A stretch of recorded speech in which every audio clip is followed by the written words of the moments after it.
Hi. Who loves to go out on the weekends or after work to have a drink? Millions of Americans, that's who. We use alcohol to relax and unwind after a hard day at work or to forget about our day. We use it to celebrate at sports events and at friends and family celebrations. We even use it to toast someone's life or death. While most of us have experienced the small side effects of alcohol, you know the feeling, throwing up and nausea, the headache that feels like someone's tap dancing on your brain, feeling of unquenchable thirst. After all of that, most of us return to normal functioning lives. And while some people never experience the real negative effects of alcohol, there are the other half of people where alcohol takes over and ruins their lives. I was an alcoholic for 10 years, and I can account for how alcohol ruined my social relationships, my personal relationships, and how it almost ruined my health. Today, that's what I want to talk to you about: the social risk and health risk of alcohol. And I hope after I'm done, you'll question why, if this substance causes so much problems, it is still legal to purchase. The consumption of alcohol is a way of life for us. In some occasions, it is unheard of not to have alcohol to keep ourselves entertained. And while it can be harmless, I think alcohol should be illegal in the same way that cocaine and heroin is, just by the damage it is proven to do and cause. Did you know, according to the Centers for Disease Control, every day 29 people in the United States die in motor vehicle crashes that involve alcohol impaired drivers? This is one death every 50 minutes. Alcohol impaired driving crashes account for 28% of all traffic related deaths in the United States. In 2016, more than 1 million drivers were arrested driving under the influence of alcohol or narcotics. That means 1 out of every 121 licensed drivers were arrested for drunk driving. Drinking can also lead to financial ruin.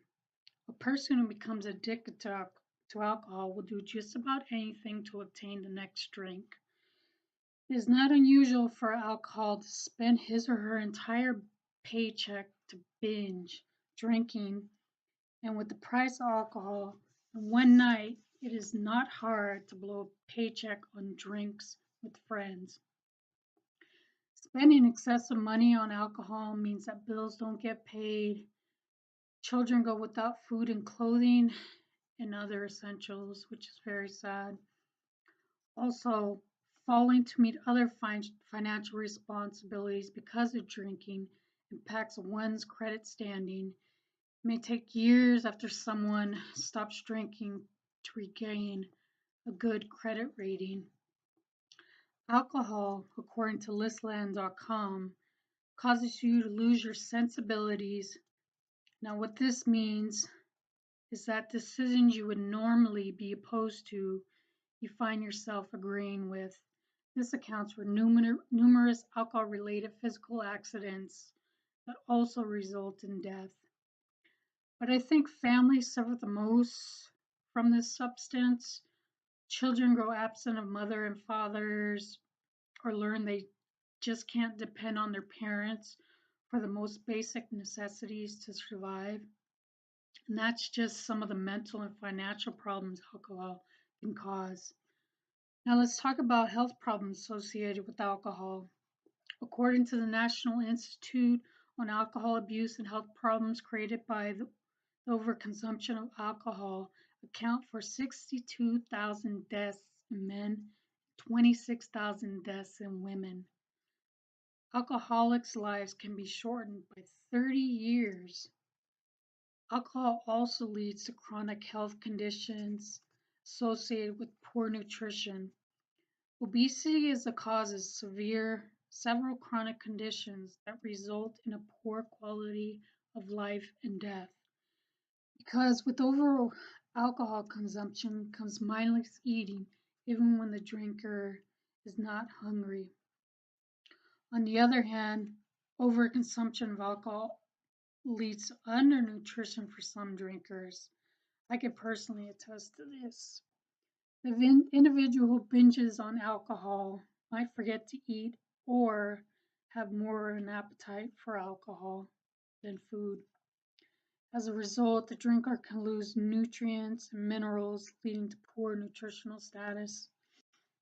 Alcohol, if you didn't know, is a poison, and overconsumption of it, and according to the Centers of Disease Control, an average of 6 people die every day from alcohol poisoning. It can also lead to permanent organ damage, the most common being cirrhosis of the liver, and alcohol has been proven to cause damage to brain function, chronic health failure, pancreatitis, and reproductive dysfunctions. So, with all we know with alcohol, why is alcohol still considered legal to consume when other drugs that cause just the same or sometimes less damage and problems are considered illegal? I find myself asking this question after I became sober. And why can something that is considered the third leading cause of preventable death in the United States exist in our society? I'd like you to think about this the next time you decide to indulge in this delicious legal poison beverage.